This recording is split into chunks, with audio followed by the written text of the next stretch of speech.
Sir हमने last class में IAS 21 को इस हद तक देख लिया था कि हमने एडवांस पेमेंट्स वगैरह IFRIC 22 हमने देख लिया था, याद आ रहा है? अच्छा जी, एक स्टेप आज हमने आगे जाना है सर, और एक स्टेप आगे जाने में आज हमने नॉन मॉनेटरी आइटम्स को पढ़ना।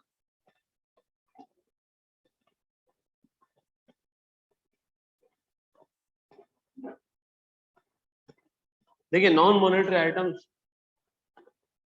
ठीक है, नॉन मॉनेटरी आइटम्स दो टाइप के हैं मेरे बच्चों।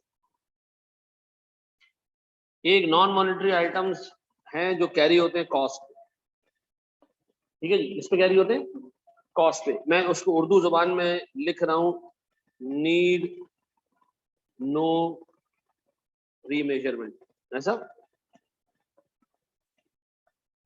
कोई रीमेजरमेंट नहीं चाहिए, कॉस्ट पे कैरी होती है, सीधा सीधा हिसाब किताब। फिर कुछ नॉन मॉनेटरी आइटम्स ऐसे हैं जो अदर देन कॉस्ट कैरी होते हैं, मैं उसको नाम दे रहा हूं नीड्स रीमेजरमेंट, ऐसा। अच्छा, नीड्स रीमेजरमेंट को आमतौर पे जो लोकल टीचर्स है वो कहते हैं जनाब जो फेयर वैल्यू पे चल रहे हो। अच्छा, मैं ऐसा नहीं कहता, ठीक है जी, क्योंकि फेयर वैल्यू के अलावा भी बहुत सारी चीजें आती हैं। यानी ब्रॉडली दो कैटेगरीज है नॉन मॉनेटरी आइटम्स की, एक जो कॉस्ट पे कैरी हो, दूसरा जो फेयर वैल्यू पे कैरी हो, ऐसा।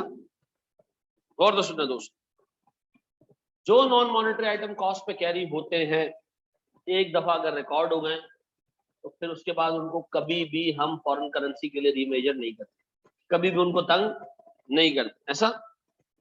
नो फॉरेन करेंसी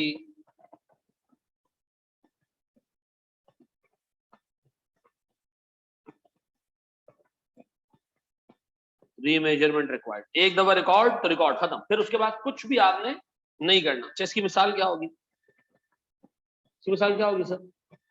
कुछ लोग इसको इन्वेंट्री का नाम देंगे कि यार इन्वेंट्री एक दफा रिकॉर्ड हो गई तो फिर उसके बाद हम इन्वेंट्री के फिगर को तब्दील नहीं करते, उससे रिलेटेड पेबल चेंज होता रहता है लेकिन इन्वेंट्री को चेंज नहीं करते, ठीक है जी। सर नीड्स रीमेजरमेंट, अब सर बाद वक्त कुछ एसेट्स ऐसे हैं जो फेयर वैल्यू पे कैरी होते हैं। फेयर वैल्यू डिटरमिन करने के दो एस्पेक्ट्स है सर, या तो फेयर वैल्यू डिटरमिन होगी लोकल करेंसी, या फेयर वैल्यू डिटरमिन होगी किसमें, फॉरेन करेंसी में। सर क्या मतलब? मिसाल के तौर पर मैंने इंग्लैंड से एक मशीन मंगवाई और मैंने कहा मैं इसको फेयर वैल्यू मॉडल पे रखूंगा, लेकिन जब अगली दफा मैं फेयर वैल्यू निकालने गया तो मैंने फेयर वैल्यू यूके की किसी मार्केट से नहीं ली बल्कि अपनी लोकल मार्केट से ली। तो सर ऐसा ऐसा एसेट, ऐसा नॉन मॉनेटरी एसेट जो कैरी तो फेयर वैल्यू पे हो रहा है लेकिन उसकी फेयर वैल्यू की डिटर्मिनेशन लोकल करेंसी के हिसाब से हो रही है, लोकल मार्केट के हिसाब से हो रही है, सर इसको भी हम फॉरेन करेंसी के लिए नहीं छेड़ेंगे। ये एक दफा रिकॉर्ड हो गया, फॉरेन करेंसी को आपने रुपयों में कन्वर्ट करके रिकॉर्ड कर लिया, अब फॉरेन करेंसी का कोई लेना देना नहीं है इससे, क्योंकि किसमें नहीं मेजर होगा ये, लोकल करेंसी में। अब आपको डॉलर का लेना देना ही नहीं है इससे। लेकिन बाज़ औक़ात कुछ एसेट्स ऐसे होते हैं जिनको आप खरीद तो लेते हो फॉरेन करेंसी में, ले आते हो पाकिस्तान, लोकल करेंसी में कन्वर्ट करके रिकॉर्ड भी कर लेते हो, लेकिन बार बार उनकी फेयर वैल्यू को डिटरमिन करने के लिए आपको डॉलर का रेट देना पड़ता है, ऐसा। जैसे मिसाल के तौर पर मैंने IBM के शेयर्स खरीद लिए, IBM के शेयर्स कहां लिस्टेड हैं? न्यूयॉर्क स्टॉक एक्सचेंज में लिस्टेड है, डॉलर्स में डिनोमिनेटेड है। आप ले तो लोगे लेकिन अगली दफा फेयर वैल्यू कहां से मालूम करोगे?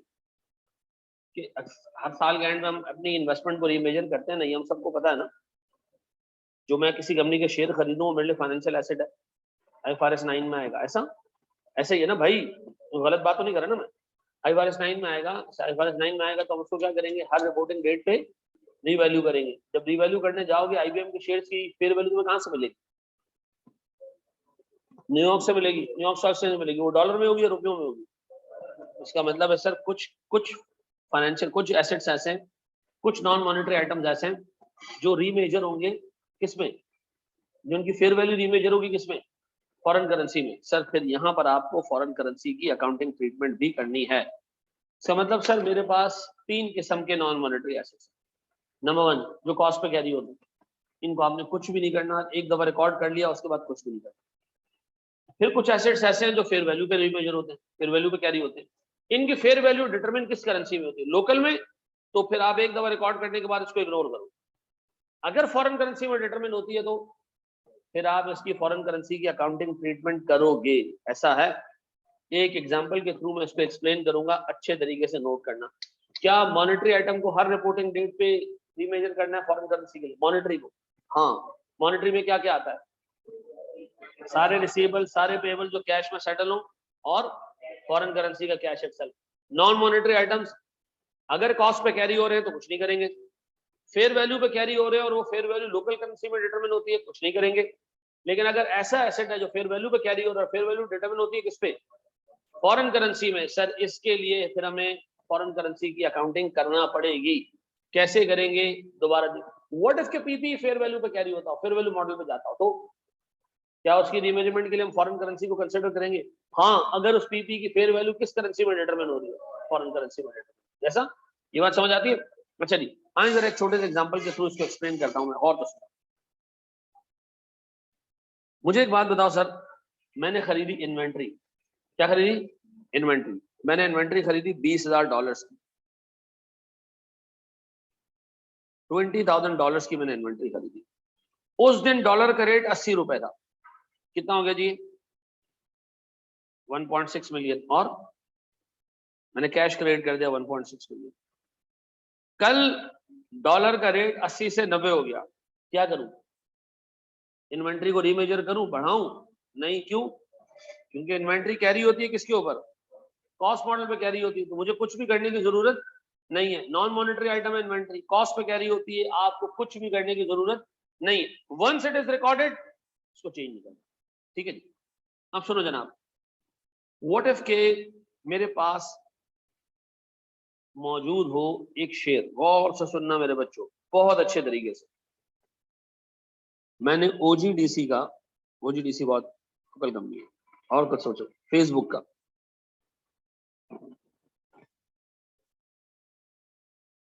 मैंने फेसबुक का एक शेयर खरीदा $6। कितने में? $6 में खरीदा एक शेयर। ठीक है, उस दिन डॉलर का रेट चल रहा था 80 रुपए। कितना चल रहा था? ये डेट थी 1 जनवरी 2019। खरीद लिया मैंने एक शेयर। पक्का? साल का एंड आया। साल का एंड किस दिन आया होगा? 31 दिसंबर 2009। साल का एंड आया, साल का एंड आया। अंडर स्टेटमेंट नहीं होगी, नहीं, अभी एक मतलब होते हुए देख लो, फिर तुम्हें अंदाजा हो जाएगा कि अंडर स्टेटमेंट नहीं होगी। साल का एंड आया, ये $8 पे चला गया था। कितने डॉलर पे चला गया था? $2। सर वैल्यू बढ़ गई शेयर की, और हमारा $1.90 पे चला गया। कितने रुपए में चला गया था? किसी कंपनी का शेयर मॉनेटरी आइटम होता है जो आप खरीदते हो, या नॉन मॉनेटरी आइटम? तुम लोग की शक्ल पे लानत है। 3 चीजें तुम्हें बताई है कि मॉनेटरी है, बाकी दुनिया की हर एक चीज नॉन मॉनेटरी। सारा रिसीवेबल जो कैश में कलेक्ट होगा, सारा पेएबल जो कैश में पे होगा, और सर किसी चीज कैश। क्या शेयर किसी कंपनी का मॉनेटरी आइटम है? नहीं भाई नहीं। मैंने एक कंपनी का शेयर खरीदा, वो मॉनेटरी आइटम नहीं है, ना वो रिसीवेबल है, ना कंपनी के पास जाके कह सकते हो मेरा पैसा वापस करो, नहीं कह सकते आप। ठीक है जी, company is not obliged to pay it back. ये बात समझ आती है? किसी कंपनी के शेयर खरीदोगे, वो आपके लिए मॉनेटरी आइटम है? नहीं, वो आपके लिए मॉनेटरी आइटम है? 3 चीजें मॉनेटरी आइटम है बस। सर सारे रिसीवेबल जो कैश में सेटल होंगे, सारे पेएबल जो कैश में सेटल होंगे, कैश। इन 3 के अलावा कोई तुमसे कुछ भी कहे, वो मॉनेटरी आइटम नहीं है। मैंने एक कंपनी का शेयर खरीदा, क्या ये एक मॉनेटरी आइटम है? या अल्लाह तेरा शुक्र है, जहन में रखना ये मॉनेटरी आइटम नहीं। टेक्निकल हो जाऊं, मैंने किसी कंपनी का डिबेंचर खरीदा, मॉनेटरी आइटम है? हाँ है। क्यों? सर क्योंकि डिबेंचर में जब आप किसी कंपनी को पैसे देते हो, then you have a right कि आप उससे वापस लो। ठीक है जी, ये आपका डिबेंचर जो है मॉनेटरी आइटम है। ऐसा है। मैंने किसी कंपनी को एडवांस दिया कि भाई शाम में मैं पकौड़े लेता हुआ जाऊंगा तुमसे, जी, मॉनेटरी आइटम है? नहीं। क्यों? क्योंकि ये एडवांस पकौड़ों में सेटल होगा। ठीक है जी, ये बात समझ आती है? मैंने एक दोस्त को लोन दे दिया सर $100 का, मॉनेटरी आइटम है? हाँ, क्योंकि किस में सेटल होगा? सर ये कैश में सेटल होगा। ऐसा है। ये 3 चीजें तुम लोग को याद रखनी है, इसके अलावा दुनिया का हर आइटम नॉन मॉनेटरी। अब सुनो, बताओ मैंने डे 1 पे इस शेयर को किस अमाउंट पे रिकॉर्ड किया होगा? मैंने पहले, बेटा ये अगर समझ आ गया ना, आगे का पूरा चैप्टर इससे कनेक्टेड। ठीक है जी। 1 जनवरी 2019 क्या किया होगा मैंने? इन्वेस्टमेंट डेबिट, $6 का मैंने शेयर खरीदा, $1 कितने का था, क्या आ रही है, और मैंने पैसा पे कर दिया कितना जी, 480 दे दिया मैंने पैसे।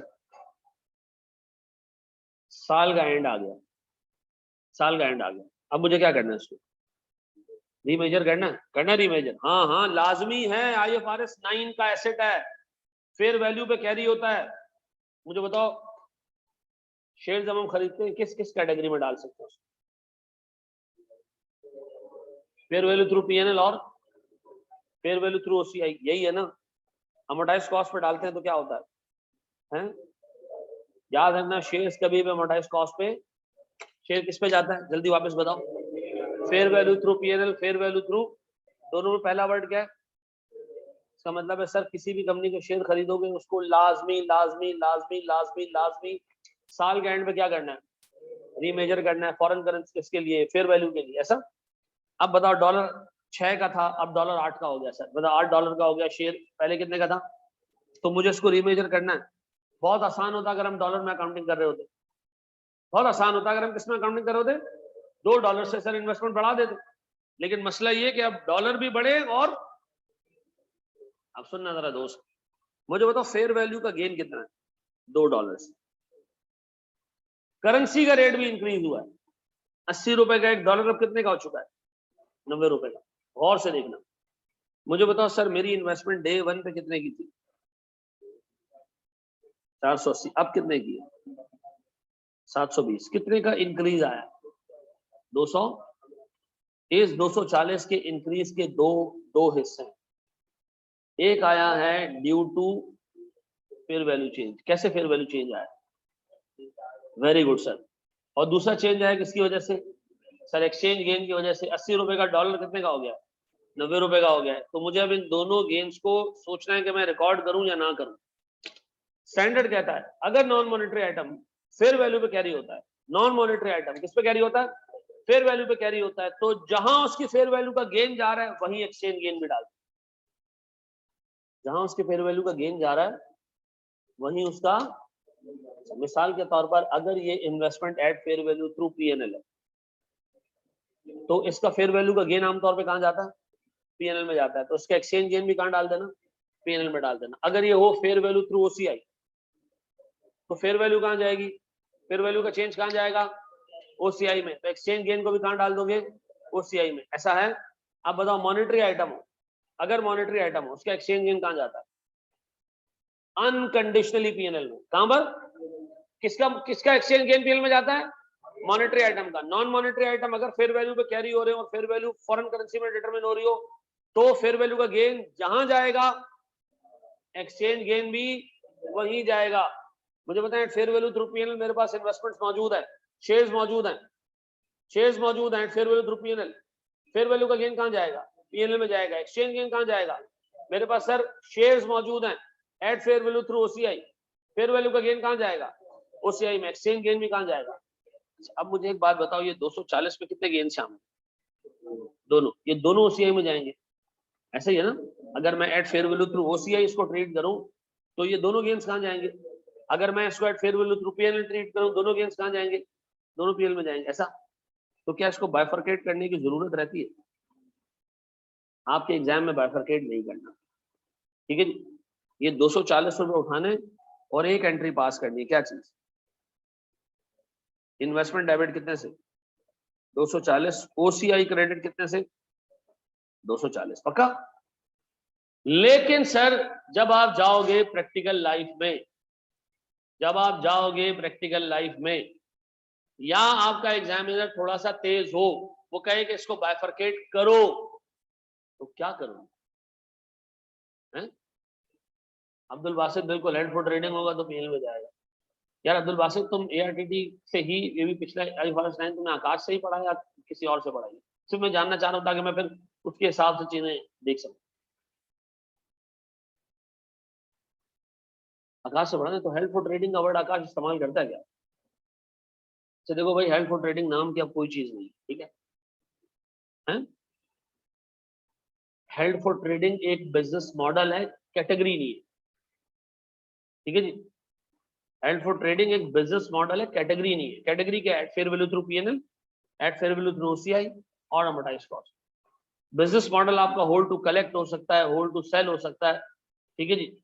लेकिन ये वर्ड ना नहीं इस्तेमाल करो, क्योंकि IFRS 9 से पहले एक स्टैंडर्ड हुआ करता था IAS 39, उसमें इस तरह की वर्डिंग्स हुआ करती, वो खामखा एग्जामिनर को कंफ्यूज कर देगा। ठीक है जी। हमारे पास कैटेगरीज कितनी है इन्वेस्टमेंट्स कैरी करने की? 3। कौन कौन सी? At fair value through PNL, at fair value through OCI और अमोर्टाइज्ड कॉस्ट। डन। अच्छा चलो खैर सही कर लो उसको। चलो जी बोर्ड में देखो, सुनो सुनो सुनो, मुझे एक बात बताओ, हमने इसको बाइफरकेट करना है। फॉरेन करेंसी का गेन अलग करना है, फेयर वैल्यू का गेन अलग करना है। आसान आसान फॉर्मूला, आसान फॉर्मूला, जिसको समझ आ गया उसको कभी जिंदगी में मसला नहीं होगा। मुझे बताओ किस दिन इन्वेस्टमेंट खरीदी? किस दिन इन्वेस्टमेंट खरीदी? 1 जनवरी। आज क्या तारीख है? आप अज्यूम करें ये जो 6 से 8 डॉलर हुआ है ना, ये जो 6 से 8 पे आया है, आप अज्यूम करें ये लास्ट डे पे आया है। किस डे पे आया है? आखिरी दिन 2 डॉलर ऐड हुए। आखिरी दिन ये 2 डॉलर ऐड, उससे पहले 2 डॉलर नहीं, उससे पहले इन्वेस्टमेंट 6 डॉलर की थी। लास्ट डे पे आके 2 डॉलर ऐड हुए। जब ये लास्ट डे पे आए हैं, 2 डॉलर नए आए हैं, उस वक्त डॉलर का रेट क्या है? 90। उस वक्त डॉलर का रेट क्या है? तो क्या मैं कह सकता हूं मेरे पास fair value gain 2 new dollars at latest rate कितना जी? फिर दूसरा मुझे बताओ, आज से पहले क्या थे? सिर्फ 6 डॉलर थे, जो पहले कितने के थे? अब कितने के हो गए? तो बताओ मेरे पास जो 6 डॉलर्स हैं जो पुराने हैं सर, उस पर 10 रुपए का गेन आया, 1 डॉलर बढ़ गया सर, ये 10 रुपए बढ़ गया 1 डॉलर पे, कितना आ गया? ये मेरे पास क्या हो गया? ऐसा। अब आपने रट्टा नहीं मारना, ये कांस्टेंट रखना है तो इसको चेंज देखना है, और वो कांस्टेंट रखना है तो उसका चेंज देखना है। नहीं नहीं नहीं, दिमाग खराब ही नहीं करो। फेयर वैल्यू गेन हमेशा क्या होगा? जो फेयर वैल्यू का इंक्रीज आया है वो किस दिन आया? वो लास्ट डे आया। ऐसा। आपने उठा के उसको सीधा सीधा लेटेस्ट रेट से मल्टीप्लाई कर देना है, ये क्या आ जाएगा आपके पास? Fair value gain. पुराने डॉलर्स कितने थे? 6। वो पहले 80 रुपए का था 1 डॉलर, अब कितने का हो गया? तो पुराने डॉलर तो अभी भी 80 पे, उनको भी 90 पे लेकर आना, तो 10 रुपए उनको बढ़ा दो। नए डॉलर आपने ऑलरेडी किस पे ले लिए? 90 पे ले लिए। अब बताओ सर, अगर मैं इस एंट्री को दोबारा बनाऊं तो कैसे बनाता? मैं इस एंट्री को पास करता इन्वेस्टमेंट डेबिट कितने से? 240। फिर फेयर वैल्यू गेन, और मैं अज्यूम कर रहा हूं फेयर वैल्यू गेन ओसीआई में जा रहा है, कितना? फिर सर एक्सचेंज गेन, ये भी कहां जाएगा? ओसीआई। कितना जी? ऐसा है? ऐसा है मेरे बच्चों? अब बताओ, जब भी तुमने फेयर वैल्यू का गेन निकालना होगा क्या अज्यूम करोगे? ये जो इंक्रीज या डिक्रीज आई है फेयर वैल्यू में, ये लास्ट डे पे आई है, उसको लेटेस्ट डॉलर से मल्टीप्लाई कर देना। जो पुरानी इन्वेस्टमेंट तुम्हारे पास मौजूद थी वो पुराने डॉलर के रेट पे थी, उनको आपने क्या करना है? नए रेट पे ले। एक्सचेंज गेन हमेशा पुरानी इन्वेस्टमेंट पे बुक होगा, नई इन्वेस्टमेंट रिकॉर्ड ही किस पे होगी? नए रेट पे होगी। पक्का? सर इसको कॉपी करें, फिर हम इस पर जरा डिटेल में चर्चा करें। कहां से कॉपी करें? अब मुझे एक चीज ये बताओ सर, और सुनना, अब मैं तुमसे ना कुछ थ्योरी के सवाल पूछ रहा हूँ। बताएं जी, मेरे पास कुछ एसेट्स हैं यहाँ पे, जवाब आपने देना है, ठीक है?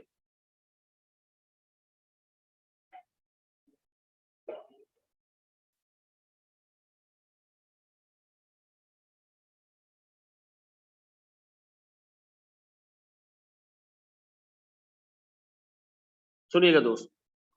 सर सबसे पहली चीज मेरे पास है एक रिसीवेबल इन फॉरेन करेंसी जी। मेरे को फेयर वैल्यू गेन होता है? नहीं सर। लेकिन फॉरेन करेंसी गेन होता है, वो कहां जाता है? पीएनएल। क्यों? मॉनेटरी है, मॉनेटरी, नशइयों चरसियों मॉनेटरी है। फिर दूसरा, सर मेरे पास पेएबल इन फॉरेन करेंसी, इसमें कोई फेयर वैल्यू का गेन नहीं आता, क्योंकि हम पेबल को, सिंपल पेबल को बुक वैल्यू पर रिकॉर्ड करते हैं। फॉरेन करेंसी गेन आएगा? हाँ आएगा। कहां जाएगा? गेन हो जाएगा। तीसरा, तीसरा जी, सर हमारे पास है और जो सुनना, शेयर्स ऑफ अनदर कंपनी,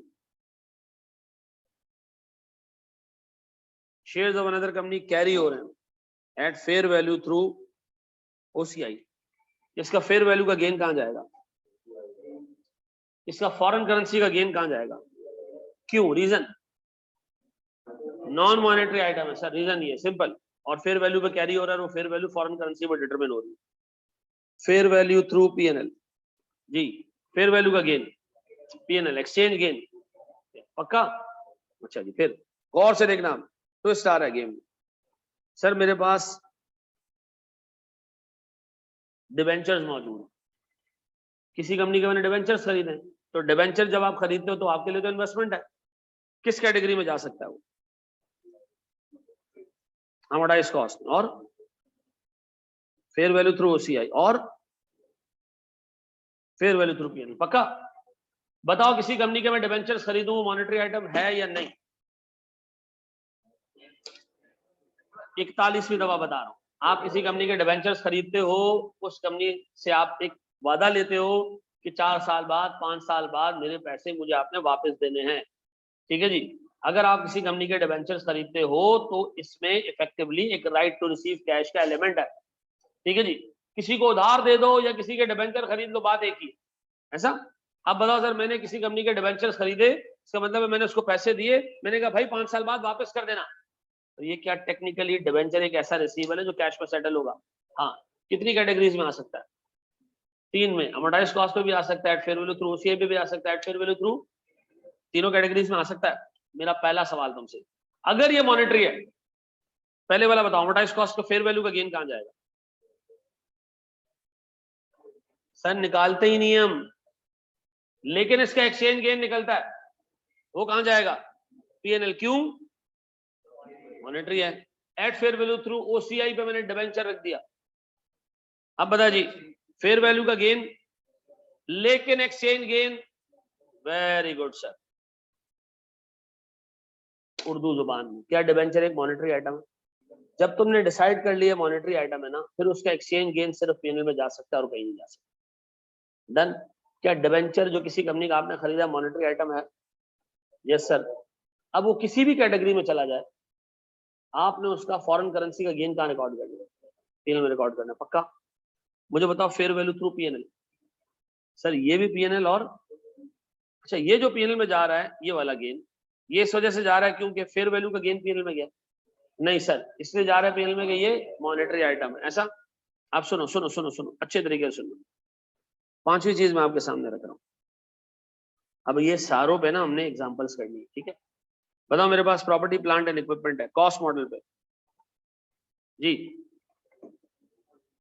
ना फेयर वैल्यू का गेन आएगा ना फॉरेन करेंसी का गेन आएगा। क्यों? क्योंकि है ये नॉन मॉनेटरी, कैरी भी कॉस्ट पे हो रहा है, तो आपने उसको कुछ भी चेंज करने की जरूरत नहीं है। फिर एट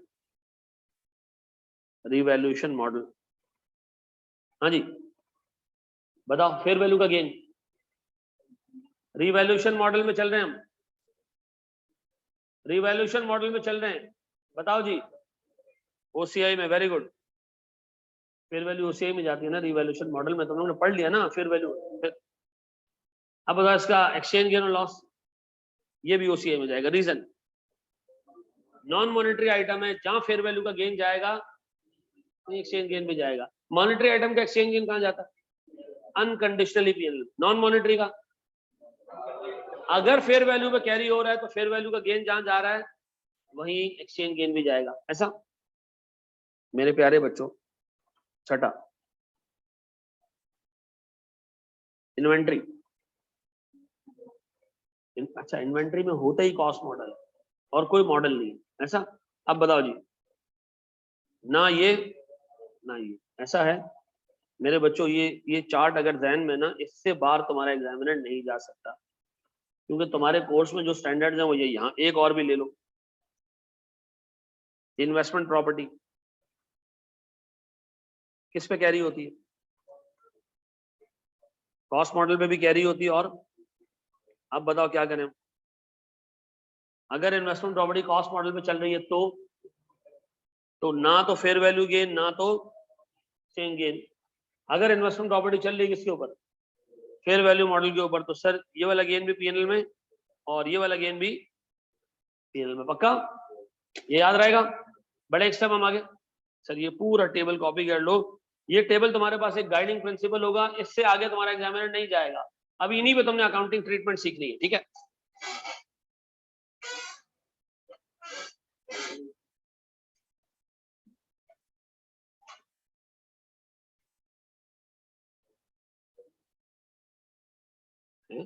पागल पागल हो गए, गलत पिक्चर अपलोड होगी हैं।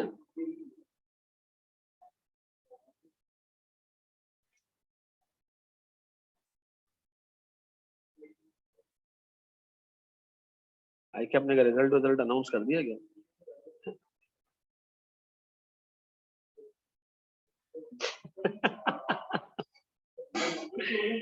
एक काम करो, एक वेबसाइट खोलो, icap.online.net, ऐसी है ना, icap.online.net, सही है कुछ? हाँ icap.online.net है शायद।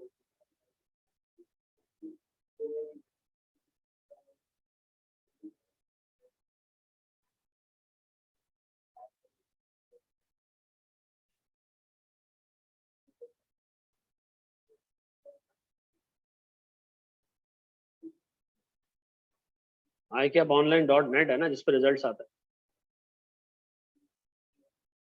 हाँ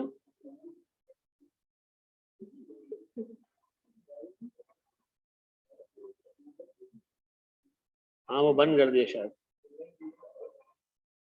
icap.online.net.pk।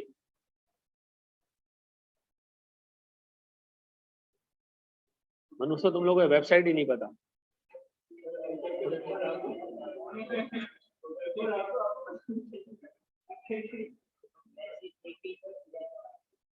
हैं?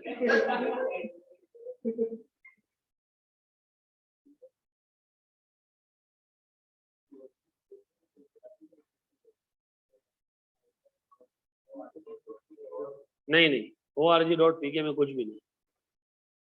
चलो जी, वो बेचारों ने गलती से डाल दिया होगा हैं। चल मैं शहरी में अगर बड़ी वाली बोतल आ जाती है ना उसका असर नीचे लगा।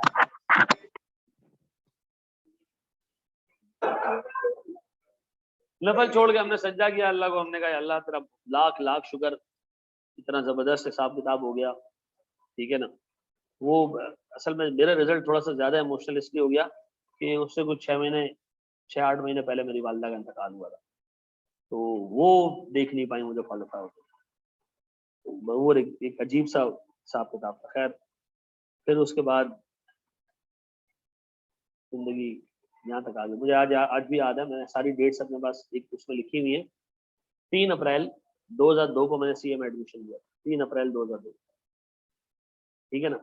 और मैंने टीएसए देखा नहीं था, ठीक है ना, एडमिशन ले लिया था। मुझे तबानी साहब ने बुलाया था, उस वक्त उनका एक पुराना कैंपस था जहाँ उन्होंने इंटरव्यू लिया। 1 महीने बाद क्लासेस थी, मैं भागता हुआ टीएसए में घुसा, दरिया बिछी हुई थी, नमाज पढ़ रहे थे लोग, नमाज खत्म हो गई, दरिया बिछी हुई थी और मैं ब्रेक ही नहीं मार सका, दरी पे चढ़ गया, ठीक है ना। दरी से उतर के साइड में से निकल के आगे गया तो कंप्यूटर रूम में हमारी पहली क्लास, मुझे आज भी याद है, ऐसे ऐसे कल का गुजरा हुआ दिन, ठीक है ना। बड़ा इवेंटफुल टाइम था यार। चलो खैर, बहरहाल आपको भी अल्लाह ताला ऐसी तरक्कियां दे के कल आप लोगों को ये बता सको। चलो जी, बड़े हम आगे दोस्त, बड़े। चलो जी मेरे बच्चों, अब आओ जरा, एक छोटा सा हिसाब किताब हमने देखना, प्लीज बोर्ड पे देखना। नॉन मॉनेटरी आइटम की ट्रीटमेंट देख ली, क्या करना है, फॉरेन करेंसी का गेन वहीं लेके जाना है जहां फेयर वैल्यू का गेन जा रहा है, ऐसा। देखो क्या मैं क्लियर कर पाया हूं कि इन्वेस्टमेंट प्रॉपर्टी एक मॉनेटरी आइटम नहीं है? क्या मैं ये क्लियर करवा पाया हूं कि किसी कंपनी के शेयर एक मॉनेटरी आइटम नहीं है? क्या मैं ये क्लियर करवा पाया हूं कि इन्वेंट्री और पीपी एक मॉनेटरी आइटम नहीं है? क्या मैं ये क्लियर करवा पाया हूं कि एडवांस अगर आप किसी को दो उसके अगेंस्ट आपको गुड्स मिलने हो तो ये मॉनेटरी आइटम नहीं है? क्या मैं ये क्लियर करवा पाया हूं कि डिबेंचर चेक किसी भी कैटेगरी में जा रहे हो वो क्या है, मॉनेटरी आइटम, ऐसा है? अच्छा जी मेरे बच्चों एक स्टेप आगे जा रहे हैं। बंद कर दो इसको यार। सुनिएगा दोस्त, सर मेरे पास ना शेयर्स पड़े हुए, गौर से सुनना। मैं 4 एग्जांपल्स के थ्रू ना ये पूरा IFRS 9 के साथ चीजें कवर करवाऊंगा, यहाँ बोर्ड पे देखना। सर मैंने शेयर्स खरीदे हैं IBM के, सर मैंने शेयर्स खरीदे हैं 500 शेयर्स हैं। अच्छा, शेयर्स हमने खरीदे हैं सर $6 ईच में, ठीक है जी, $6 ईच में हमने शेयर खरीदे। ये हमने खरीदे 1 जनवरी को, 31 मार्च हमारा रिपोर्टिंग डेट है। यही 500 शेयर्स विदाउट एनी एक्टिविटी, अच्छा एक्टिविटी क्या हो सकती है जब आप शेयर्स खरीदो, क्या एक्टिविटी हो सकती है? फर्दर एक्विजिशन हो सकती है, डिस्पोजल हो सकता है, डिविडेंड आपको मिल सकता है, ऐसा बोनस आपको मिल सकता है। यही 4 केसेस हो सकते हैं, फर्दर एक्विजिशन, डिस्पोजल, डिविडेंड मिलना और बोनस मिलना। ऐसा कुछ नहीं हुआ, ठीक है सर। हमने शेयर्स खरीदे थे 500 ही हैं सर। ये शेयर होगा जनाब $7.2 के, ऐसा $7.2 के। सर मेरे पास जो स्पॉट रेट से 1 जनवरी को स्पॉट रेट था सर 105, सर मेरे पास 31 मार्च को स्पॉट रेट है 120। सर मुझे जर्नल एंट्रीज इन सारे इवेंट्स की बना के दे, शाबाश। एक एक चीज हम ऐड करते जाएंगे, ठीक है। वो भी देख रहे हैं बिलाल, वो भी देख रहे हैं।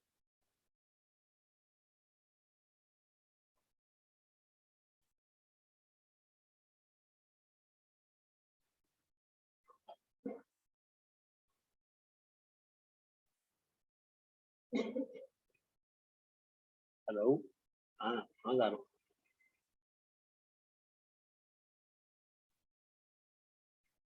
UDEMY,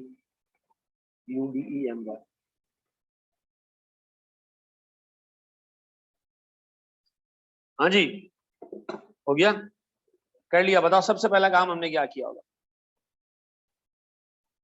सबसे पहला काम 1 जनवरी को इन्वेस्टमेंट डेबिट कितने से? $500, 500 शेयर, $6, $105 का एक, कितना? 315,000, बस सिर्फ 3,15,000। Yes sir. फिर कैश क्रेडिट कितने से? 3,15,000 1 जनवरी के बाद सर। सर सीधा सीधा दरमियान में कोई ट्रांजैक्शन नहीं, 31 मार्च। अब एक बात बताओ सर, मेरे पास पुराने डॉलर्स कितने थे? 3,000 सॉरी 3,000 है, ऐसे ही। अभी डॉलर्स कितने हैं? अभी डॉलर्स कितने हैं सर? नंबर ऑफ डॉलर्स कितने बन रहे हैं सर? इन्वेस्टमेंट की डॉलर टर्म में वैल्यू कितनी है? 500 इंटू 7.2 कितना? 30, पक्का? इसका मतलब है आपके कितने डॉलर्स बढ़े? $600 बढ़े। कितने डॉलर्स बढ़े? ये किस रेट पे बढ़े होंगे? 120 के रेट पे। अभी अभी बढ़े होंगे, हम ये अज्यूम करते हैं कि आज ही आज बढ़े ये, तो हम क्या करें सर? सर इन्वेस्टमेंट डेबिट कितने से जी? सर मेरे पास 600 नए डॉलर्स इंटू 120 कितना? 70। क्या नाम दूसरे इसको? फेयर वैल्यू गेन, पक्का? कितना जी? फेयर वैल्यू गेन जाएगा कहां? OCI में जाएगा मेरे बच्चों, कितना? 72,000। सर कितने लोगों ने ये एंट्री सही बना ली? कहां गलती हुई इसके अंदर? Very good sir. आप लोगों ने क्या किया? देखो सीधी सी बात है, आप देखो तो आपके पास इन्वेस्टमेंट की डॉलर टर्म्स में डे 1 पे वैल्यू कितनी है? $6 का एक शेयर है, 500 शेयर है, 3,000। आपने 500 शेयर्स दिए IBM के, एक शेयर आपको कितने का पड़ा है? एक शेयर कितने का पड़ा है? $6 का। डन। उस दिन डॉलर का रेट क्या था? आप इसका मतलब है 3,15,000 रुपए दे के 500 शेयर्स लेकर आए हो, जिनकी डॉलर टर्म में वैल्यू कितनी है? 3,000। साल के एंड में शेयर 500 ही रहे, लेकिन डॉलर टर्म में इनकी वैल्यू कितनी हो गई? 7.2 पर शेयर, ऐसा। तो बताओ सर मेरे पास total number of dollar effectively investment dollar terms में कितनी होगी? $3600 की। इसका मतलब है 600 नए डॉलर्स आए, ऐसा। तो मैंने क्या किया? 600 नए डॉलर्स को सर क्या किया? फेयर वैल्यू गेन रिकॉर्ड कर दिया, पक्का? किस रेट पे इस डॉलर को रिकॉर्ड किया हमने? अच्छा अगर एक बात बताओ, हम आज डॉलर टर्म्स में अकाउंटिंग कर रहे होते, रुपी टर्म में नहीं कर रहे होते, तो हम कहते हैं हमारे $600 का गेन है, ऐसा। $3,000 की इन्वेस्टमेंट कितने पे चलेगी? $3600 पे चलेगी, पक्का? अब बताओ सर, अगर मैं आपसे पूछूं प्यारे बच्चों, इसके बाद एक और गेन आएगा, वो क्या सर? $3000 पहले 105 पे थे, अब कितने पे चले गए? 120 पे। कितना इजाफा हुआ इन $3000 का? कितना कितना सर? 15 रुपए। मैं क्या एंट्री पास करूं सर? इन्वेस्टमेंट डेबिट कितने से? सर मेरे पास वही $3000 मल्टीप्लाई बाय 15 रुपए, कितना? और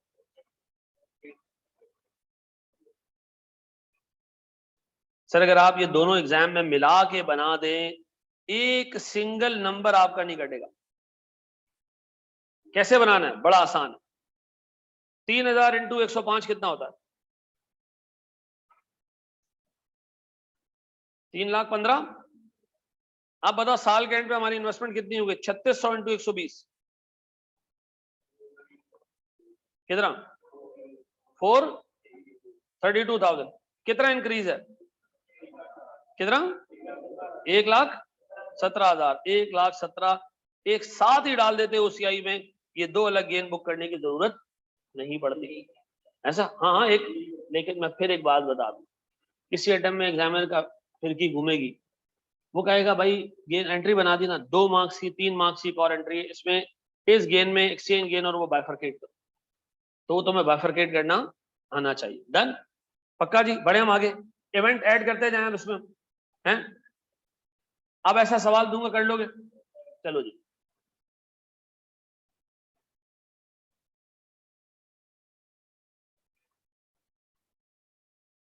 भाई 11-11 मार्क्स के सवाल आए हुए हैं इस टॉपिक के ऊपर, और उस टॉपिक के अंदर करना कुछ भी नहीं है। अगर आपको मॉनिटरी और नॉन मॉनिटरी आइटम की ट्रीटमेंट आती है ना, तो इस पर्टिकुलर टॉपिक पे मुश्किल तरीन सवाल 2 अटेम्प्ट पहले आए, 1 अटेम्प्ट पहले, हाँ यानी लास्ट से लास्ट अटेम्प्ट में आया, ठीक है, जो अच्छा तगड़ा सवाल था, जिससे देख के मुझे अंदाजा हुआ कि यार ये घुसेगा आगे से।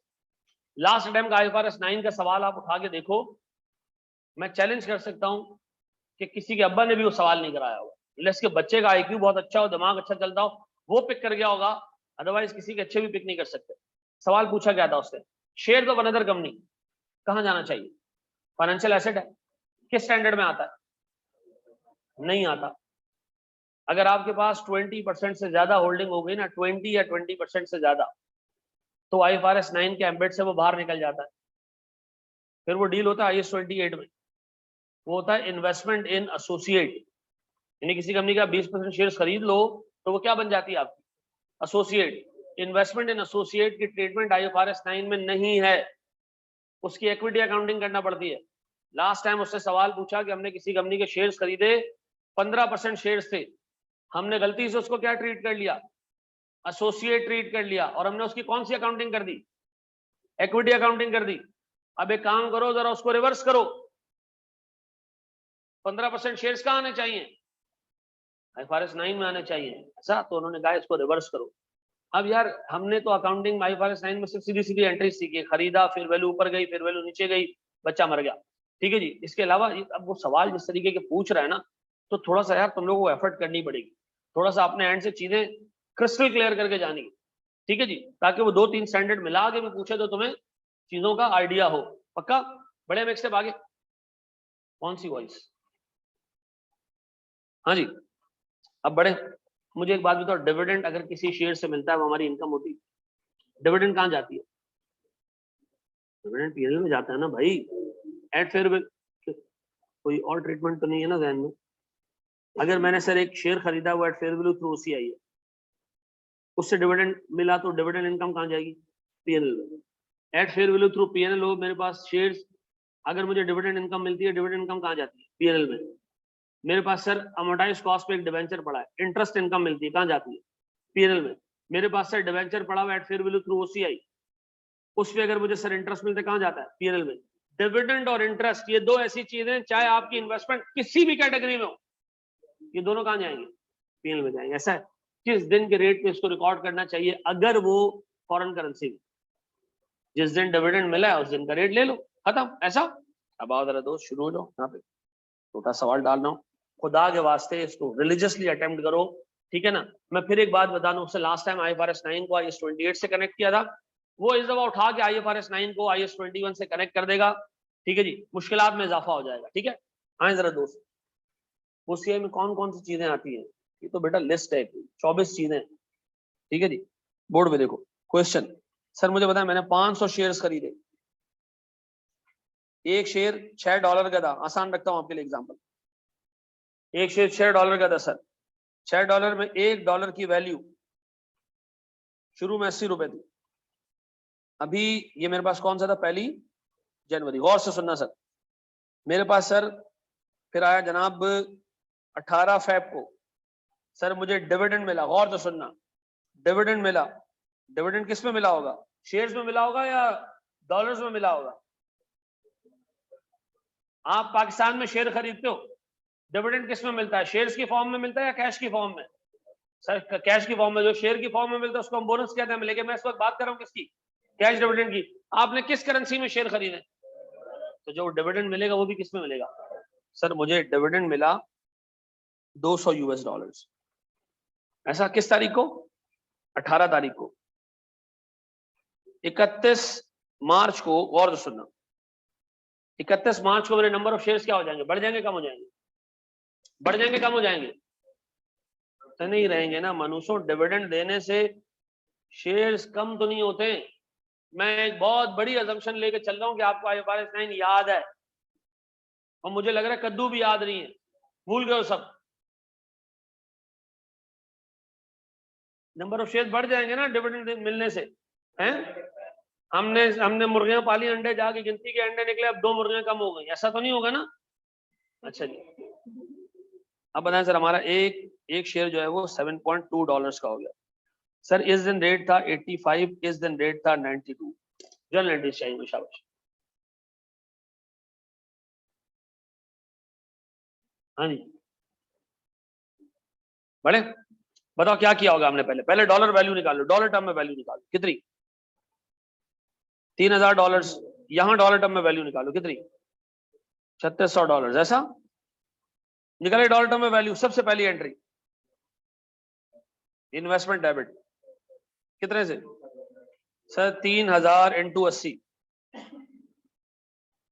कितना जी? 2,40,000। फिर सर मेरे पास कैश क्रेडिट कितने से? 2,40,000 पक्का। This was 1 January, done. फिर 18 फेब, सीधी सीधी एंट्री, कैश डेबिट कितने से? सर $200 इंटू 80 कितना? 17,000, सीधा सीधा।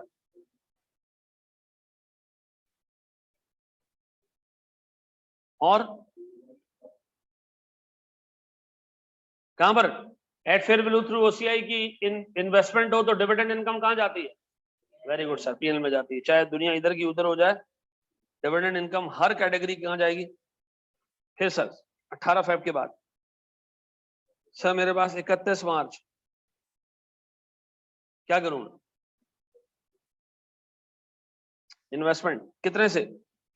अब आपकी मर्जी, आपने एक ही छक्के में चढ़ा के आगे चलाना है उसको, या तरीके से उसको रिकॉर्ड करना है, आपकी मर्जी। मैं आपको फिर रिकमेंड करूंगा, आप एग्जाम में एक एंट्री पास कर, ठीक है जी, 2 एंट्रीज नहीं पास करना। सीखना 2 एंट्रीज, क्यों? जब करना है कि तो 2 सीखें, क्यों? अभी आप करोगे डिवेंचर की अकाउंटिंग, वहां फेयर वैल्यू का गेन OCI में जा रहा होगा, एक्सचेंज गेन PL में जा रहा होगा, नहीं निकालना आ रहा होगा, फंस जाओगे। ठीक है जी, अभी मैं एक एंट्री पास कर देता हूँ, कोई टेंशन नहीं भाई। मेरी इन्वेस्टमेंट की डे 1 पे वैल्यू कितनी थी? 2,40,000। अभी कितनी है? 3600 इंटू 92, 3600 इंटू 92 कितना? 3,31,200 पक्का। कितना हो गया? नेट करो, कितना आ गया मेरे पास? कितना? 91। हाँ जी, क्या करूं सर मैं? OCI फेयर वैल्यू वैल्यू नहीं, मिला के एक जगह OCI, ऐसा? पक्का जी, डन है। हमने एक सिंपल इन्वेस्टमेंट देखी, फिर इसके बारे में उसमें क्या डाल दिया? डिविडेंड डाल दिया। अब उसमें बोनस डालें, तैयार हो? बढ़े, फिर हम एक सवाल कर लेते हैं CA फाइनल का, है जिसमें डिविडेंड भी आ रहा होगा, बोनस भी आ रहा होगा, एक्विजिशन भी आ रही होगी, डिस्पोजल भी आ रहा होगा। ठीक, ये 4 केसेस होंगे। पक्का? बढ़े। बोनस से क्या होता है? बोनस से क्या होता है? नंबर ऑफ शेयर बढ़ जाते हैं, ऐसा पक्का? चलो आओ।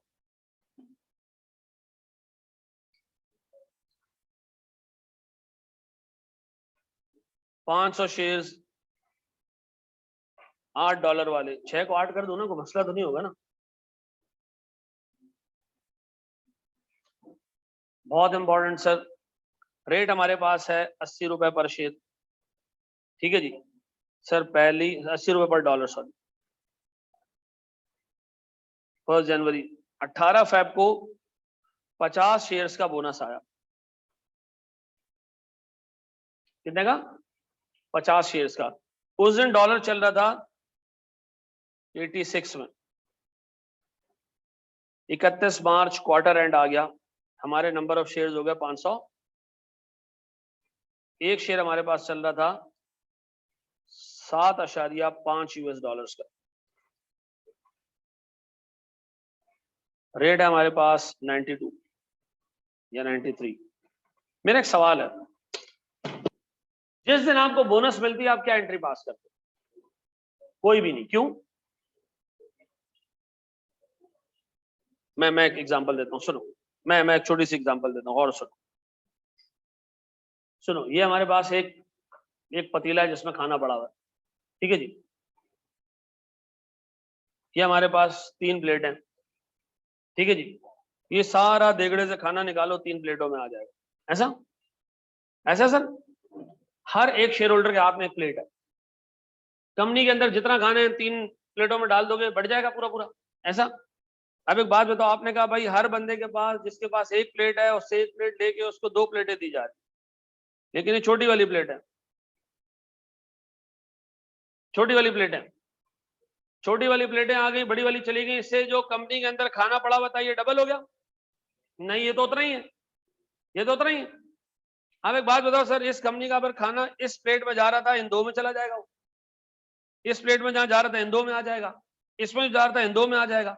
मुझे बताओ, एक शेयर होल्डर की वेल्थ में, उसके खाने में कितना इजाफा हुआ? कुछ भी नहीं। बजाय उसके एक बड़ी थाली में जो चीज पड़ी थी वो क्या हुई? 2 छोटी थालियों में बढ़ गई। तो जब भी कंपनी बोनस देती है ना, कंपनी के टैंक में जो फ्यूल पड़ा होता है ना, वो नहीं बढ़ता। बढ़ता क्या है सर? आपके हाथ में बड़ी बाल्टी लेके छोटे छोटे गिलास पकड़ा दिए जाते हैं, एक शेयर की वैल्यू गिर जाती है। जहां पहले एक शेयर की वैल्यू 50 थी, अब कितनी हो गई होगी? 25 हो गई होगी। क्या आपकी वेल्थ में इजाफा होगा? नहीं। मुझे बताओ, क्या ये कोई इकोनॉमिक एक्टिविटी है? क्या इसको रिकॉर्ड करना चाहिए? नहीं सर, कुछ भी नहीं करना चाहिए, पक्का। अब मुझे ये ट्रांजैक्शन रिकॉर्ड करनी है, शाबाश।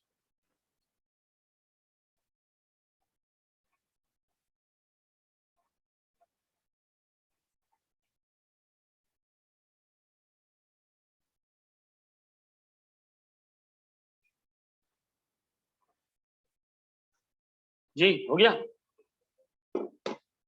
मुझे बताओ क्या एंट्री पास की सर पहले दिन? डॉलर टर्म्स में इन्वेस्टमेंट कितनी थी हमारे पास सर? 4000। तो हमने क्या किया सर 1 जनवरी को?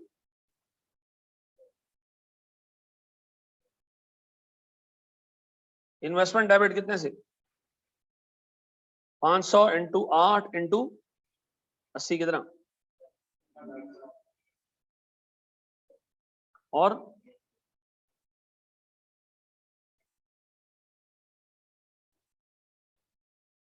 खलास।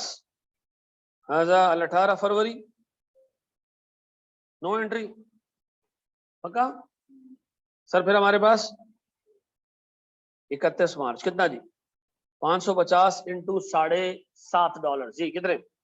नंबर ऑफ डॉलर्स 4125 सर, ऐसा। डॉलर बढ़ गए, ऐसा क्योंकि हमारे नंबर ऑफ शेयर्स बढ़ गए, एक की वैल्यू अपेरेंटली क्या लग रहा है, एक शेयर की वैल्यू गिरी है, लेकिन सर ओवरऑल इन्वेस्टमेंट की वर्थ बढ़ी है, ठीक है। अब बताओ इसको मल्टीप्लाई करूं किससे? 93 से, बताओ क्या आ रही? कितना जी? 38। इसका मतलब है सर मेरी 3,20,000 वाली इन्वेस्टमेंट 383 पे चली गई, ऐसा। 3,20,000 वाली इन्वेस्टमेंट कितने पे चली गई? 383 पे चली गई। कितनी बड़ी इन्वेस्टमेंट? 63। तो मैं एंट्री क्या पास करूं? कितना? 63 और sir OCI grade, very good sir.